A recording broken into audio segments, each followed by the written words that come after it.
श्री रामचरितमानस के बालकांड गोस्वामी जी लिखते हैं कि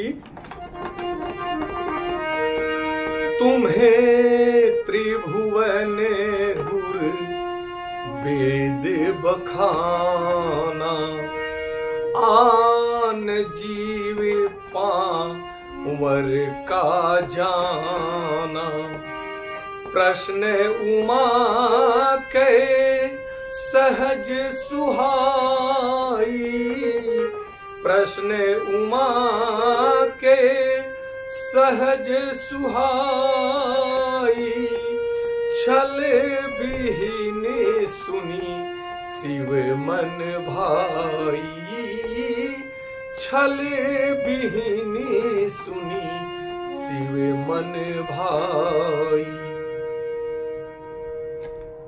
माता पार्वती जी के सरल भाव सुन करके भगवान शिव को अत्यंत अच्छा लगा। इस चौपाई में कहते हैं कि तुम त्रिभुवन गुरु वेद बखाना आन जीव पावर का जाना। प्रश्न उमा के सहज सुहाई, छल विहीन सुनी शिव मन भाई। अर्थात वेदों ने आपको तीनों लोकों का गुरु कहा है। हे देवों के देव महादेव, माता पार्वती जी कहती हैं कि हे नाथ, वेदों ने आपको तीनों लोकों का गुरु कहा है। दूसरे पामर जीव जो है इस रहस्य को क्या जाने? जो अज्ञानी जीव है वह इस गुरु रहस्य को कैसे जान सकता है? आप तीनों लोकों के गुरु हैं, वेदों ने भी कहा है। माता पार्वती जी के सहज, सुंदर और छल रहित यानी सरल प्रश्न को सुन करके भगवान शिव के मन को बहुत अच्छे लगे।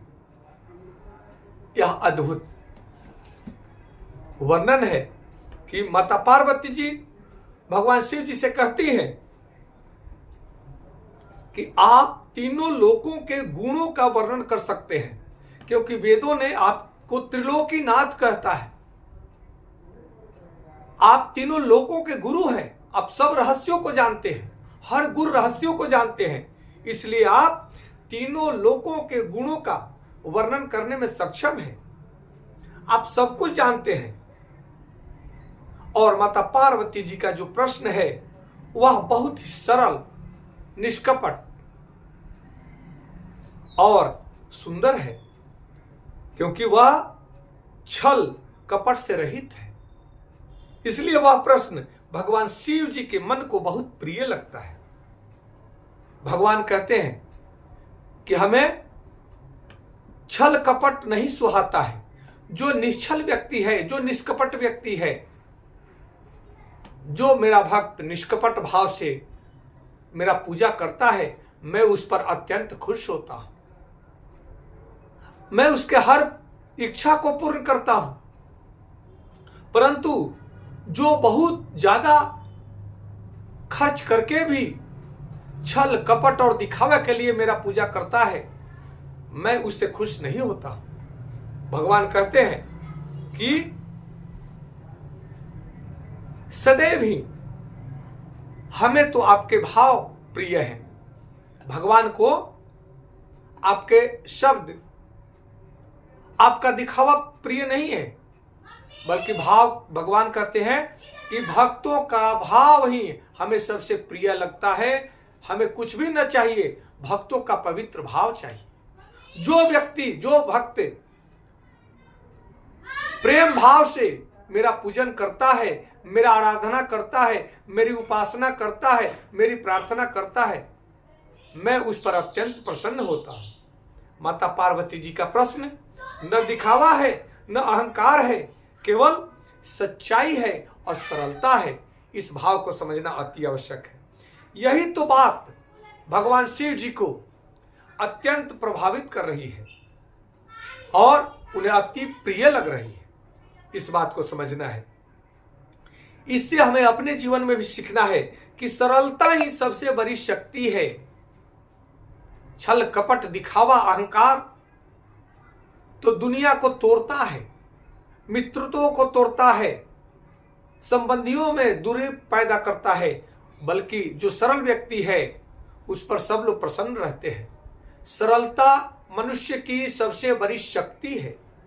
जो व्यक्ति सरल होता है वही सबके दिल में अपना स्थान ग्रहण करता है, सबके दिल में जगह बना लेता है। इस बात को समझे। इसलिए कपट को छोड़े।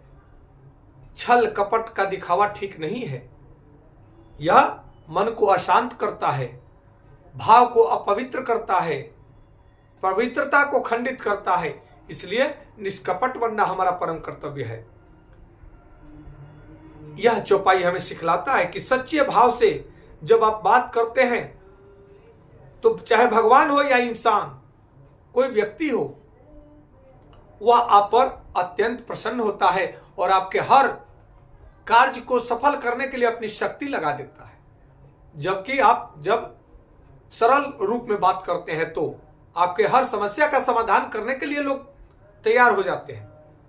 इसलिए विनम्रता के साथ में हमें अपने जीवन में जीना है। यह अत्यंत अद्भुत गुण है। ये सब निधियां हैं, ये शक्ति है। जो इस रहस्य को जान जाता है, कहते हैं ना कि दिव्य सिद्धि कब मिलेगी, ये सब प्राप्त करना जब आप विनम्र होते हैं, सरल होते हैं, तब आपका मन शांत होता है। यह एक सिद्धि है। जब आप विनम्र होते हैं, सरल होते हैं, तब आपके अनेकों बिगड़े काम बन जाते हैं। यह भी तो सिद्धि है। सिद्धि पाने के लिए कहीं भागने की जरूरत नहीं है। अगर आपका मन शांत है तब समझिए शांति रूपी सिद्धि मिली है। अगर आपके घर में समृद्धि है, ये बहुत बड़ी सिद्धि है। अगर आपके घर में सब परिवार एक दूसरे के अनुकूल हैं, अच्छा वातावरण में रहते हैं, एक दूसरे का सम्मान करते हैं, ये सबसे बड़ी सिद्धि है। वही विकास होता है जहां सुमति होती है। जहां कुमति होती है वहां विनाश होता है। तो सिद्धियों के भाव को समझना अति आवश्यक है।